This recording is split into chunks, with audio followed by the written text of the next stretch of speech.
అన్నా జరు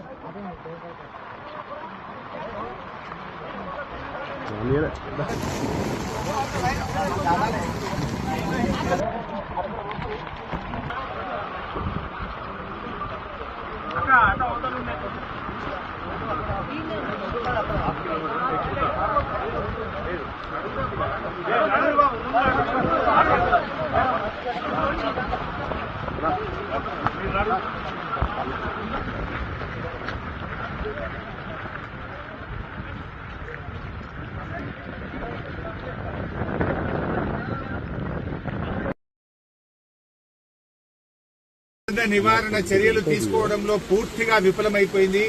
ముఖ్యంగా ఈ రోజు ఈ ఫెయిల్యూర్ అంతా కూడా రాష్ట్ర ముఖ్యమంత్రిది, రాష్ట్ర ప్రభుత్వాన్ని. ఎంత బాధతో ఉన్నామంటే ఈరోజు ఇవాళ హవేలీ గన్పూర్ మండలంలో మరి ఇద్దరు యువకులు చనిపోవడం జరిగింది. వాళ్ళ పిల్లలు, ముఖ్యంగా ఇద్దరు పిల్లలు గురుకుల పాఠశాలలో చదువుతున్నారు. వర్షాల వల్ల గురుకుల పాఠశాల లీక్ అయితా ఉంది, మీ పిల్లల్ని తీసుకుపోండి అని ప్రిన్సిపల్ ఫోన్ చేస్తే పిల్లల్ని మెదక్కు పోయి తీసుకొచ్చుకుందామని బయలుదేరి మరి ఆటోలో నడుపుతున్నటువంటి యాదగౌడు, ఆటోలో కూర్చున్న సత్యనారాయణ ఇద్దరు కూడా ఈ వరదలో ఆటో కొట్టుకుపోయి చనిపోవడం జరిగింది. ఆ ఇద్దరు దాదాపు కొన్ని గంటల పాటు కరెంటు పోలు పట్టుకొని ప్రభుత్వం నుంచి ఏదైనా సహాయం అందుతుందా, హెలికాప్టర్ వస్తుందా, ఎన్డీఆర్ఎఫ్ బృందాలు వస్తాయని 4-5 గంటలు ఎదురు చూశారు. కరెంటు పోల్ మీద నుంచి ఫోన్లు కూడా చేశారు. కానీ కలెక్టర్ గారు గాని జిల్లా యంత్రాంగం ఎవరు స్పందించలేదు. మధ్యాహ్నం 2 తర్వాత కరెంటు పోల్ కూడా వరద ఉధృతికి పడిపోయి ఆ వరదలో కొట్టుకొని ఆ ఇద్దరు కూడా చనిపోవడం జరిగింది. అంటే ఇది కేవలం ప్రభుత్వ వైఫల్యం. నిన్న ఒక మంత్రి గారు మాట్లాడుతూ అంటాడు, హెలికాప్టర్ అంత అవసరమైతే తప్ప వాడద్దట, మీరు మాత్రం పెళ్లిళ్లకు వాడుండ్రి, బీహార్ లో రాజకీయాల కోసం వాడండి, మీ సొంత కార్యక్రమాలకు వాడుకోండి. ఆనాడు ఖమ్మం జిల్లాలో కూడా హెలికాప్టర్ పంపకపోతే ప్రాణాలు పోయినాయి. ఇవాళ మెదక్ జిల్లాలో కూడా సకాలంలో హెలికాప్టర్ రాక ప్రజల ప్రాణాలు పోయినాయి. అంటే ప్రభుత్వం ముందస్తు చర్యలు తీసుకోలేదు. నిజాం సాగర్ లో ఈ వరద ఉధృతిని చూసి గేట్లెత్తి ముందుగానే నిజాం సాగర్ ను ఖాళీ చేసి ఉంటే బ్యాక్ వాటర్ లో ఇంత నష్టం జరిగి ఉండేది కాదు. అటు ఇంజనీరింగ్ లోపం ఉంది, ప్రభుత్వ వైఫల్యం ఉంది. నిన్న ముఖ్యమంత్రి గారు ఇంత వరదలు వస్తుంటే వీడియో కాన్ఫరెన్స్ పెట్టి అత్యవసరంగా రివ్యూ చేయాల్సిన ముఖ్యమంత్రి ఆయన మూసీ సుందరీకరణ రివ్యూ చేస్తున్నాడు. ఇవాళ పొద్దున్న లేచి ఆటల పోటీల గురించి రివ్యూ చేస్తుంది. ఒక దిక్కు ప్రజల ప్రాణాలు పోతున్నాయి, తాగడానికి నీళ్లు లేవు.